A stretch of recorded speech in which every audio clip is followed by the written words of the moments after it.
साथियों, आप सभी का इस प्लेटफॉर्म पर स्वागत है।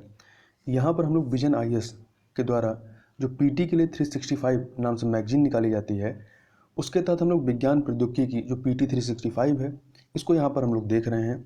इसमें मई 2020 से लेकर जनवरी 2021 तक के करंट अफेयर्स को कवर किया गया है। तो आज के दिन जो टॉपिक हम लोग कवर करेंगे वो है बौद्धिक संपदा अधिकार, अर्थात इससे संबंधित जो भी मई 2020 से लेकर जनवरी 2021 के बीच में जो भी घटनाक्रम हुए हैं, उन सभी को हम लोग यहाँ पर देखेंगे।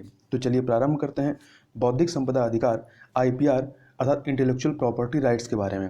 तो यह सुर्खियों में क्यों है? तो सुर्खियों में यह इसलिए कि हाल ही में केंद्र सरकार ने पेटेंट संशोधन नियम 2020 जारी किया है। इसमें हुआ क्या है? तो पेटेंट संशोधन नियम 2020 के बारे में देखें तो यह संशोधन पेटेंट धारकों और लाइसेंस धारकों को व्यावसायिक स्तर पर पेटेंट किए गए आविष्कार या आविष्कारों के कार्यकरण की सीमा या पेटेंट किए गए आविष्कारों को देश में जनता के लिए उपलब्ध कराने संबंधी विवरण को प्रकट करने के लिए नया प्रारूप प्रदान करता है। संशोधित नियमों के द्वारा फॉर्म 27 या जिसे नया फॉर्म 27 कहते हैं में कुछ संशोधन किए गए हैं। फॉर्म 27 पेटेंट धारकों और लाइसेंस धारकों के लिए निर्धारित प्रपत्र है, जिसमें पेटेंट धारकों और लाइसेंस धारकों को भारत में अपने पेटेंट के कार्यकरण के बारे में विवरण प्रस्तुत करना होता है। भारतीय पेटेंट अधिनियम 1970 के तहत प्रत्येक लाइसेंस धारक व पेटेंट धारक को भारतीय क्षेत्र में प्रदत्त पेटेंट के व्यावसायिक कार्यकरण की सीमा का विवरण फाइल करना अनिवार्य होता है। फॉर्म 27 को पेटेंट प्रदान किए गए वित्तीय वर्ष, मतलब जिस वर्ष में पेटेंट प्रदान किया गया, तो उस वित्तीय वर्ष के तत्काल बाद वाले वित्तीय वर्ष से आरंभ करते हुए, मतलब जो ये काउंट होगा वो अगले वित्तीय वर्ष से आरंभ करते हुए ऐसे प्रत्येक वित्तीय वर्ष के समाप्त होने के 6 माह के भीतर उन्हें इससे संबंधित चीज़ें प्रस्तुत करनी होती हैं। पहले क्या था? ये जो 6 माह की अवधि है, पहले यह 3 माह था, तो यहाँ पे संशोधन है, 3 माह को 6 माह किया गया है और कई पेटेंट के लिए एक ही फॉर्म भरना होगा। अब यहाँ पे बहुपक्षीय स्तर पर जो आईपीआर है बौद्धिक संपदा अधिकार, उसके बारे में देखें तो बहुपक्षीय स्तर पर आईपीआर का उद्भव जो है निम्नलिखित प्रकार से होता है। कैसे? पहला, पेरिस औद्योगिक संपदा संरक्षण अभिसमय 1883 जो औद्योगिक संपदा अधिकारों का संरक्षण करता है। इसी प्रकार से वर्ण साहित्यिक व कलात्मक कृति संरक्षण अभिसमय 1886 ये कॉपीराइट व संबंधित अधिकारों को मान्यता प्रदान करता है।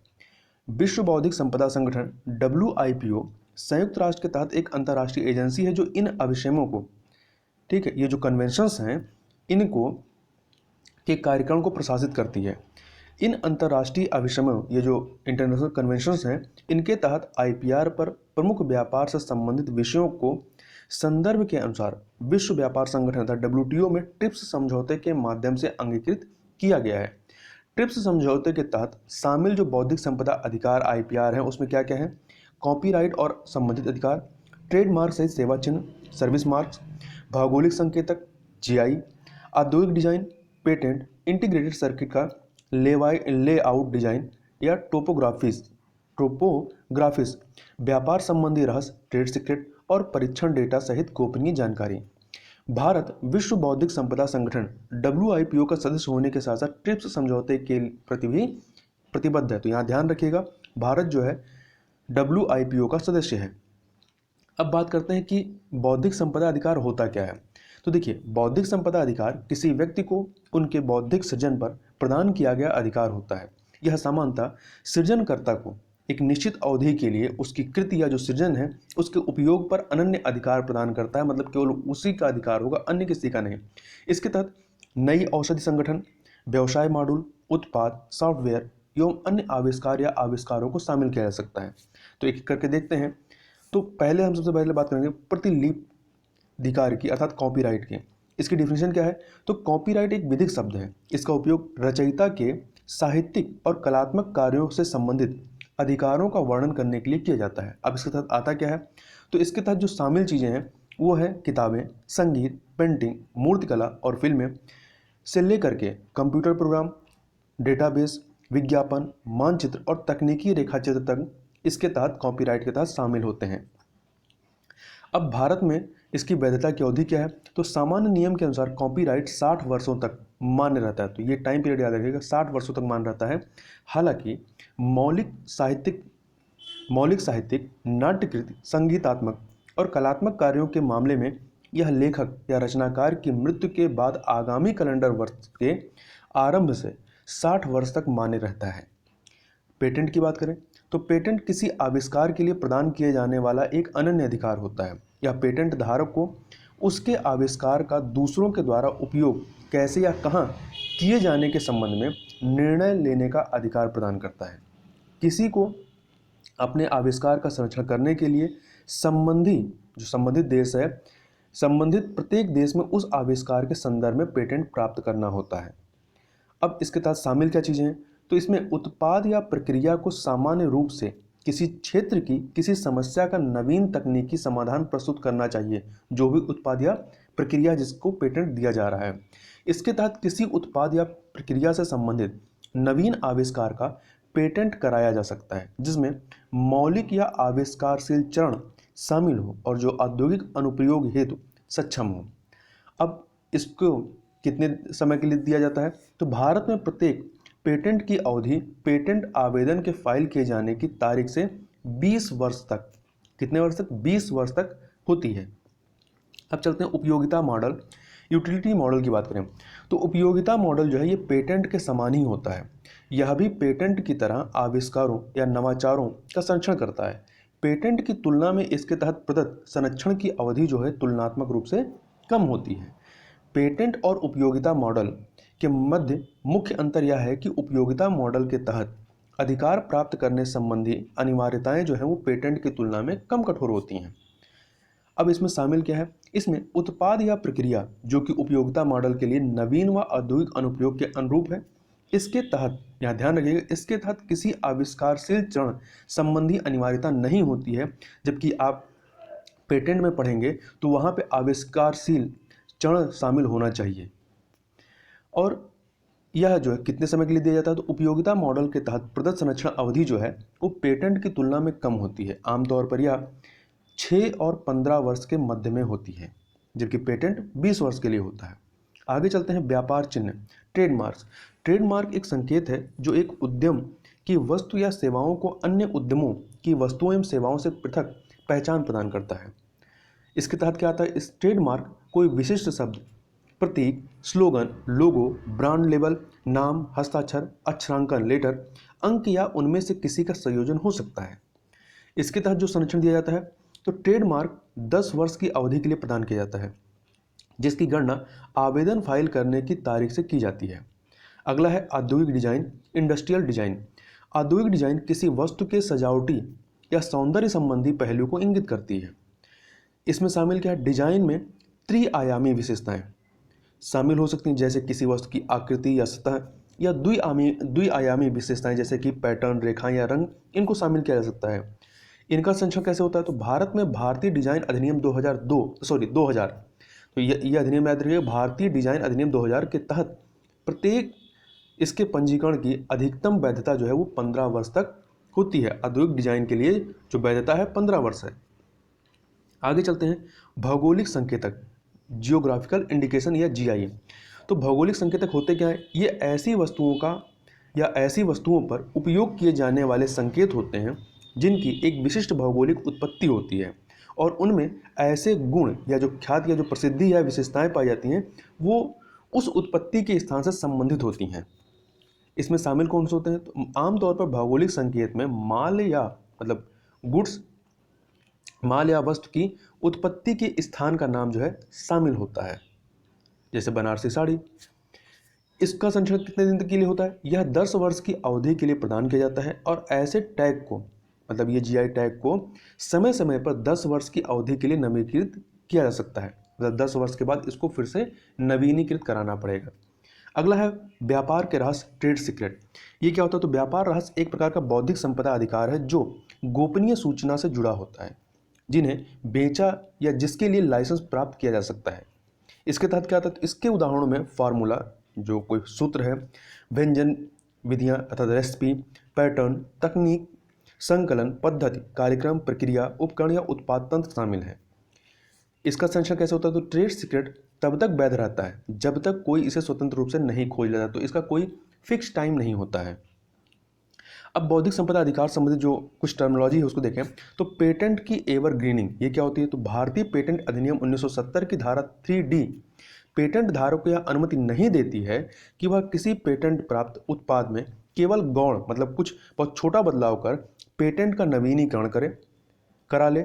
ऐसे में यह धारा ये अनुच्छेद या आर्टिकल जो जोड़ा गया है यह दवा कंपनियों के लिए चिंता का विषय रही है। जैसे कि इसका उदाहरण था कैंसर की दवा ग्लाइवेक के पेटेंट से संबंधित नोवार्टिस का जो मुद्दा था वो। अगला है अनिवार्य लाइसेंसिंग।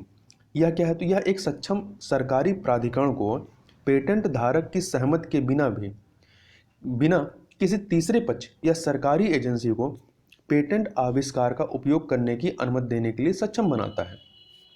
आगे चलते हैं पेटेंट पूल। तो ये सुर्खियों में क्यों है? क्योंकि कोविड-19 पर अंतर्राष्ट्रीय विज्ञान सहयोग इंटरनेशनल साइंस कोलैबोरेशन ऑन कोविड-19 द्वारा पेटेंट पूलिंग पर परिचर्या को आरंभ किया गया है। अन्य संबंधित तथ्य क्या है कि हाल ही में कोस्टारिका ने कोरोना महामारी से निपटने के लिए पेटेंट पूलिंग का सुझाव दिया है। इसके तहत सफल टीका के विकास के उपरांत उसे निःशुल्क या न्यूनतम अथवा वहनीय लाइसेंसिंग के माध्यम से उपलब्ध कराकर यह सुनिश्चित करने का प्रयास किया जा सकेगा कि सीमित आर्थिक संसाधनों वाले देश भी इस समस्या से निपटने में सफल हो सकें। पेटेंट पूलिंग क्या है? तो विश्व बौद्धिक संपदा संगठन world intellectual property organisation WIPO के अनुसार पेटेंट पूलिंग वस्तुतः अपने बौद्धिक संपदा अधिकारों इंटेलेक्चुअल प्रॉपर्टी राइट्स को साझा करने के उद्देश्य से दो या दो से अधिक पेटेंट मालिकों के मध्य एक दूसरे को या किसी तीसरे पक्ष को अपने पेटेंट का लाइसेंस प्रदान करने हेतु किया जाने वाला एक समझौता या एग्रीमेंट है। सामान्यतः जटिल प्रौद्योगिकियों के विकास के लिए पेटेंट पूलिंग का सहारा लिया जाता है।